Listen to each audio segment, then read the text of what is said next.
Comment se sécuriser lorsqu'on veut investir dans tout ce qu'on appelle préfinancement?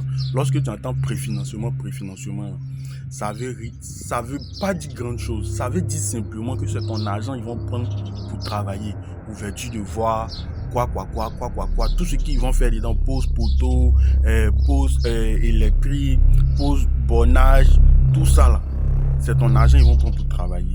Mais ton argent, ils vont prendre pour travailler là. Il faut que toi, tu saches quelles sont les précautions à prendre avant de pouvoir mettre ton argent là-dedans. En entrée de jeu, je tiens à préciser, préfinancement là, c'est pour les gens qui ont gros cœur, c'est pour les gens qui ont de la patience. Parce que rien n'est encore sécurisé, c'est-à-dire que le projet est brut de nature, la forêt est vieille, c'est maintenant on va venir faire le travail. Voilà pourquoi, quand on vous dit pas bien la vérité, ça dure.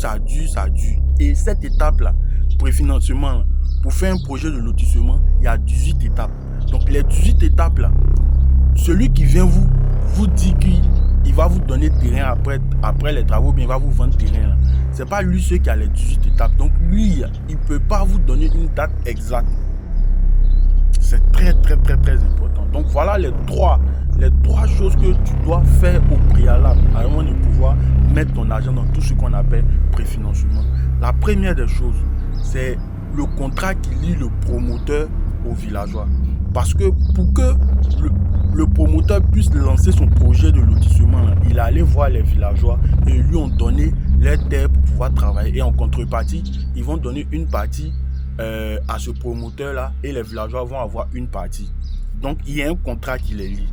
Il faut que vous voyez ce contrat à la base. C'est très important. C'est de là que tout part. La deuxième des choses, c'est l'avis de servitude. L'avis de servitude, c'est un document qui va te permettre de savoir si l'État a un projet sur le site ou pas. C'est aussi très important. La troisième des choses, c'est le résultat de l'enquête Komodo-Incomodo.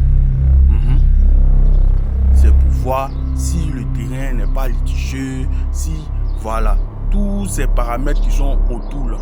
C'est de pouvoir voir tout ça. Donc, quand tu as réuni ces trois étapes-là, et puis tu as gros cœur, et puis tu es patient, tu peux investir dans ce qu'on appelle préfinancement pour que tu puisses gagner ton terrain moins cher au fil des temps. Voilà, c'est comme ça on investit dans tout ce qui est préfinancement. Yo, vous avez reconnu la voix, c'est toujours Stéphane de Phoenix Sky Immobilier. Eh bien, si tu as suivi la vidéo jusqu'ici, c'est que tu es